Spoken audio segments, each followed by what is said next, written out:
Hi, I'm Aldo Longanyani. My Panther ID is 3849252. My name is Ricardo Sandrea. My Panther ID is 5721986.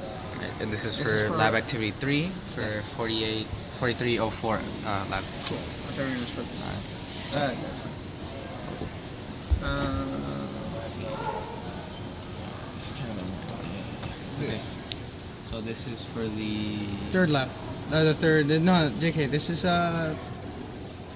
is what originally was for the oscillator, but this is not the actual oscillator. Okay. I'll just show you the digit. Yeah. This is for the window thing. So this middle op amp is the comparator circuit for the first part of the lab. We use 5 volts as a V reference, which is this line here, and then we use it again for the other parts of the lab that need that. Then the bottom one is the Schmidt trigger. So I'll show this really quickly. The Schmidt trigger is in this configuration like this. The V reference uses 5 volts. The V in was 10 volts, I believe. Yeah. And then the R1, R2. For R1 use 3.3K and R2 was 7K, 6.9K. Ideally it would have been 7K and 3K, but that's what we had. These are the formulas for the Schmidt trigger. And I mean, sorry, let me show this. Schmidt trigger should be like this or like that, depending on the hysteresis, how it's working. This is the formula for it. Here's the formula to get the difference between them, like the hysteresis from here, the beta. And this is what it looks like. Oh, thanks. Since Nice. we didn't have a Sun K, we used the 2.2 and the 4.2 and a 4.7K to make a 6.9K. Then here's the 3K, and this is the last the relaxation oscillator. The capacitor is 0.001 microfarads, and the resistor is 1 mega ohm. And then these two, the other two are 1 kilo ohm. So this is kind of what it looks like. And there's a formula. We use the RC time constant to, because we had the capacitor, we had like a limited limited quantities of types of capacitors. So we use a 0.001 microfarad. So then we had to derive what the R1 would be, and we got 1 mega ohm. So we use that. And then this This is for the second part. For the Schmidt trigger, we use 5 volts in the negative, like in the inverting one.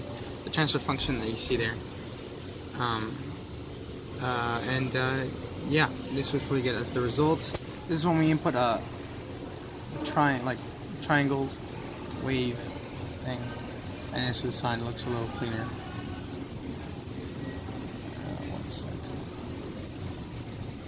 Yeah, so it looks less like the linear region is a lot cleaner.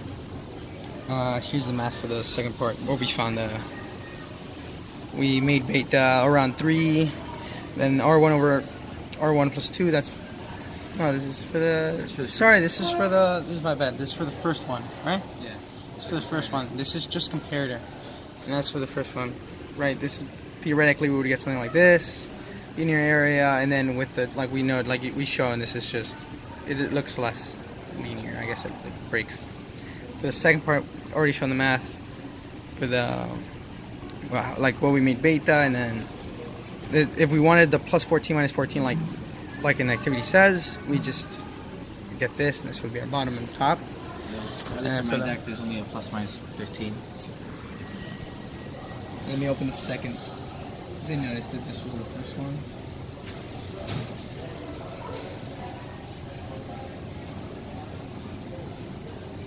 What is this one? Nice. Yeah, that's So this is what the triangle is, but it's just a sine wave. yeah. So And that's the and Schmidt trigger. we can move around. It looks. We can change the way that is made. And the last one, the oscillator. No, I didn't get to. We have to quickly build it here. I didn't get to build because I built one of the oscillators. It was not an actual oscillator. So we can edit this one. This is the. Can you show me the what's this supposed to be? What? Yeah, I'd have to build it because Okay. And this is the last multi-sim one. This is the relaxation oscillator. sauce. And that's the whole to me. That's it. Right? Yeah, that was it.